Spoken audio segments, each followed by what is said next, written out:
글로벌 외신 브리핑 박지영입니다. 첫 소식입니다. 성탄 선물은 없었지만 심상찮은 행보를 이어가고 있는 북한을 두고 미국의 외교안보사령탑이 직접 미국의 군사력을 거론하면서 도발 자제와 또 비핵화 약속 준수를 촉구했습니다. 보도 통해서 살펴보시죠. 로버트 오브라이언 미 백악관 국가안보보좌관은 현지 시간 26일 미국의 한 방송 프로그램에 출연해서 북한의 장거리 미사일 시험 발사나 핵실험을 할 경우 미국의 대응에 대한 질문에 거듭 경고성 메시지를 내놨는데요. 구체적으로 어떤 일이 일어날지는 추측하고 싶지 않다면서도 우리는 도구함에 도구가 많고 또 북한과 관련해서 추가적인 압박을 동원할 수도 있다고 밝혔습니다. 그러면서 김정은이 장거리 미사일 시험 발사 등 접근을 취한다면 우리는 엄청 실망할 것이고 또 실망감을 보여줄 것이라면서 미국은 여전히 최고의 군사 강국이며 엄청난 경제력을 가졌다고 말했습니다.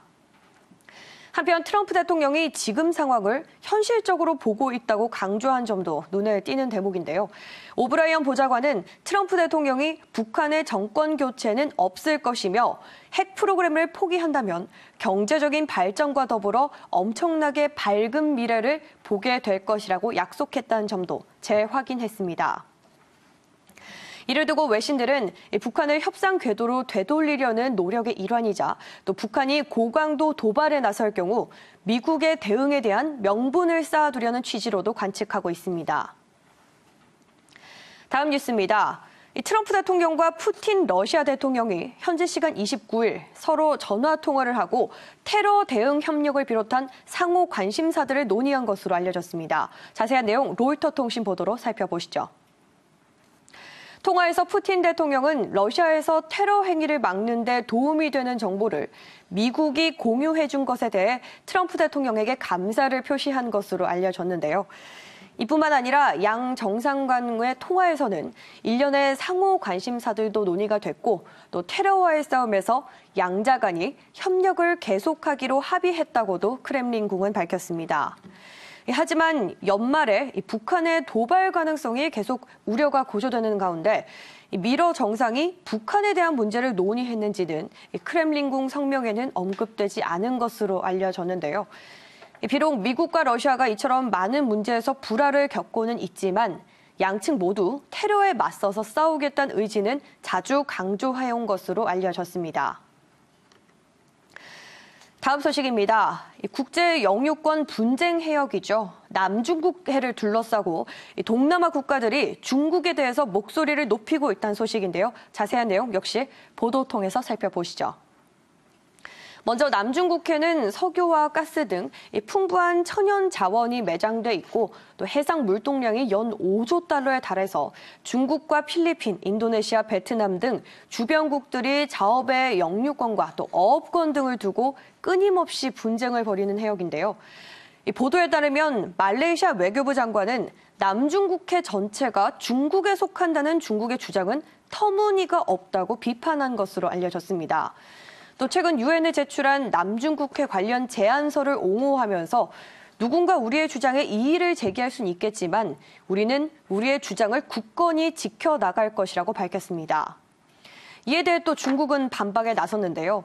유엔 사무총장에게 말레이시아가 중국의 남중국해 영유권을 침해했다면서 유엔이 말레이시아의 주장을 검토하지 말 것을 촉구했습니다. 한편 베트남 역시도 최근에 발간한 국방백서를 통해서 중국의 남중국해 군사기지화를 강력히 비판했는데요. 베트남은 일반적인 행동과 또 힘에 기반한 강압과 국제법 침해, 군사기지화, 그리고 국제법이 보장한 베트남의 영유권과 또 주권 침해 등 최근 남중국해에서 벌어지는 상황은 매우 우려스럽다고 중국을 비난한 것으로 알려졌습니다. 마지막 뉴스입니다. 미국의 뉴욕 증시가 가파른 상승세를 이어가고 있지만 일각에서는 당분간 조정을 거칠 것이라는 신중한 목소리도 적지 않은 것으로 알려졌는데요. 자세한 내용은 CNBC 보도로 살펴보시죠. 미국의 자산가 계층에서는 신중론이 커지고 있다고 CNBC가 보도를 내놓은 건데요. S&P 500 지수가 올해 30% 가까운 상승폭을 기록한 만큼 기술적으로도 이 숨고르기 과정이 불가피하다는 것으로 풀이되고 있습니다. 뿐만 아니라 최근 100만 달러 이상 투자 자산을 보유한 700여 명을 상대로 설문조사를 벌인 결과 응답자의 39%는 내년도 미국 경제가 위축될 것이라고 전망했는데요. 또 내년에 S&P 500 지수가 최소 5% 상승할 것이라는 응답자도 감소한 것으로 나타났습니다. 이에 대해 CNBC 방송은 대부분의 자산가들이 내년에는 큰 수익을 기대하지 않고 있다면서 내년 경제와 증시에 대한 부자들의 우려가 커지고 있기 때문이라고 평가했는데요. 뿐만 아니라 자산 운용사인 벵가드의 선임 이코노미스트 역시도 미국 주식이 내년에는 대량 매도에 직면할 수 있다면서 주가 조정을 예상했습니다. 하지만 트럼프 대통령은 홀로 다른 시각을 보였는데요. 최근 트위터를 통해서 새로운 무역 합의와 또 더 많은 것들, 아직까지 최고는 오지 않았다면서 추가적인 주가 상승에 무게를 실었습니다. 글로벌 외신 브리핑 오늘 준비한 순서 여기까지입니다. 저는 다음 이 시간에 다시 찾아뵙겠습니다.